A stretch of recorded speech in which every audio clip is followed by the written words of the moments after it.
বামপন্থীরা শক্তিশালী হলে কোনো তৃণমূলের নেতার বাপের ক্ষমতা হবে না আপনার কাছে গিয়ে বলবে তুমি তোমার জব কার্ড আমাদের দিয়ে দাও, তোমার ব্যাংকের পাসবই আমাদের দিয়ে দাও, তোমার 100 দিনের কাজের টাকা আমি তুলবো। কোনো তৃণমূল নেতার বাপের ক্ষমতা হবে না। এই সমর্থন চাই, আপনাকে পাশে চাই, শুধুমাত্র তৃণমূল চোর কি বিজেপি ডাকাত বলে নয়। আমরা বামপন্থীরা সুযোগ পেলে কতগুলো কথা পার্লামেন্টে গিয়ে বলতে চাই, নতুন সরকারে যোগ দেওয়ার সুযোগ পেলে কতগুলো কাজ আমরা ওখানে করতে চাই। সে কাজগুলো করার জন্য আমাদেরকে জিতিয়ে পাঠান। সুপ্রিম কোর্ট রায় দিয়েছিল অযোধ্যায় মন্দির তৈরি হবে, অযোধ্যায় মন্দির তৈরি হয়েছে, কেউ আটকাতে যায়নি। কিন্তু যে সুপ্রিম কোর্ট রায় দিয়েছিল অযোধ্যায় রামের মন্দির তৈরি হবে, সেই সুপ্রিম কোর্ট 2016 সালে রায় দিয়েছিল আমাদের দেশে সম কাজে সম বেতনের আইন করতে হবে। 303 জন এমপি ছিল মোদির, চাইলে করতে পারতো, করেনি। আজকে তাকিয়ে দেখুন, রাম মন্দির উদ্বোধনের দিন যে মানুষ বাড়িতে প্রদীপ জ্বালিয়েছেন, বাড়ির মাথায় রামের পতাকা তুলেছেন, আজকে তার ছেলে তার মেয়ের চাকরিটাও পার্মানেন্ট নয়। পার্মানেন্ট চাকরি বলে কোনো কিছু নেই আর আমাদের দেশে, শেষ হয়ে যাচ্ছে। আপনি কেন্দ্রের সরকারের রেল দেখুন, ব্যাংক দেখুন, যা দেখবেন চাকরি কন্ট্রাকচুয়াল, চাকরি টেম্পোরারি। পশ্চিমবঙ্গ সরকারের দেখুন, পুলিশের চাকরি সিভিক ভলেন্টিয়ার, স্কুলের চাকরি প্যারা টিচার, কলেজের চাকরি গেস্ট লেকচারার, পঞ্চায়েতের চাকরি কন্ট্রাকচুয়াল, মিউনিসিপ্যালিটির চাকরি কন্ট্রাকচুয়াল, পরিবহনের চাকরি কন্ট্রাকচুয়াল। যে কাজটা করার জন্য একজন পার্মানেন্ট কর্মচারী 30,000 টাকা 35,000 টাকা মাইনে পায়, সেই কাজ করছে কন্ট্রাকচুয়াল কর্মচারী 5,000 টাকা 6,000 টাকা মাইনে। ওই টাকায় সংসার চলে বলুন তো আজকের দিনে? তারপরে কাজের কোনো গ্যারেন্টি নেই, আজকে কাজ আছে তো কালকে নেই। শরীর খারাপ হবে, 2 দিন কাজে যেতে পারবে না, 3 দিন গিয়ে শুনবে কাজ থেকে ছাঁটাই হয়ে গেছে। রিটায়ারমেন্টের পরে কোনো প্রভিডেন্ট ফান্ড, পেনশন কিচ্ছু নেই।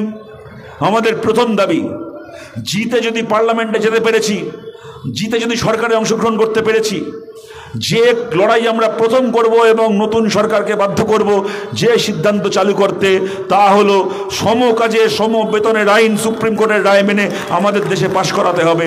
কন্ট্রাকচুয়াল চাকরি যারা করছে সবার চাকরিকে পার্মানেন্ট করতে হবে, স্থায়ী বেতন কাঠামোর মধ্যে। সবাই লাখ লাখ টাকা মাইনে পাবে না, কেউ হয়তো 15,000 টাকাও মাইনে পাবে, কেউ 1.5 লাখ টাকাও মাইনে পাবে। কিন্তু মাইনে যাই হোক না কেন, প্রত্যেকের কাজের ধরন অনুযায়ী তার একটা মাইনে, চাকরির স্থায়ীকরণ, তার রিটায়ারমেন্টের পরে সুযোগ সুবিধা, শরীর খারাপ হলে মেডিক্লেমের সুবিধা দিয়ে সম কাজে সম বেতনের আইনকে চালু করতে হবে নতুন সরকারকে। এই কথাটা পার্লামেন্টে দাঁড়িয়ে বলার জন্য আপনারা জয়দেব সিদ্ধান্তকে কোদাল বেলচায় ভোট দিয়ে এখান থেকে পাঠান। 2 নম্বর কথা, প্রথম ইউপিএ সরকারের আমলে আমরা 12 ক্লাস পর্যন্ত রাইট টু এডুকেশন অ্যাক্ট চালু করেছিলাম। এইবার জিতে গেলে রাইট টু এডুকেশনকে ক্লাস 12 থেকে এগিয়ে নিয়ে গিয়ে গ্র্যাজুয়েশন পর্যন্ত করতে চাই। গ্র্যাজুয়েশন পর্যন্ত দেশের সব ছেলে মেয়ে বিনা পয়সায় পড়াশুনো করার সুযোগ পাবে। বাধ্যতামূলক শিক্ষা, বিনা পয়সায়, সম্পূর্ণ অবৈতনিক শিক্ষা, 1 পয়সা মাইনে না দিয়ে গ্র্যাজুয়েশন পর্যন্ত পড়াশুনো করার সুযোগ গোটা দেশে চালু করতে হবে।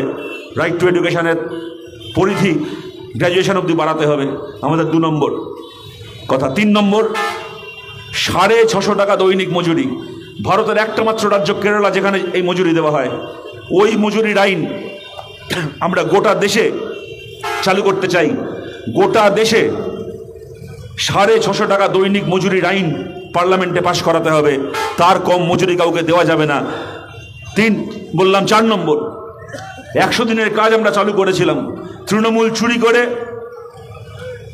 সেই আইন কাজকে বন্ধ করেছে।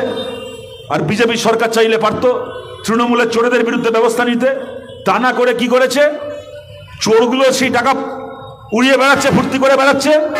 আর চোরেদের চুরি না থামিয়ে, তার বিরুদ্ধে এফআইআর না করে, তার বিরুদ্ধে ব্যবস্থা না নিয়ে ওরা কি করলো, ওইটাকে অজুহাত হিসেবে ব্যবহার করে যে কাজ করেছেন তার টাকা বন্ধ করে দিলেন।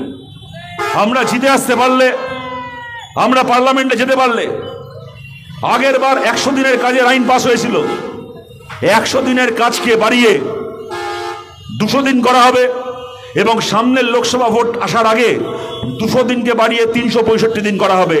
মনরেগার কাজ বছরে 100 দিন নয়, মনরেগার কাজ বছরে 365 দিন হবে। এবং খালি তাই নয়, কাজ করার 1 মাসের মধ্যে যে কাজ করেছে তার অ্যাকাউন্টে টাকা জমা পড়বে।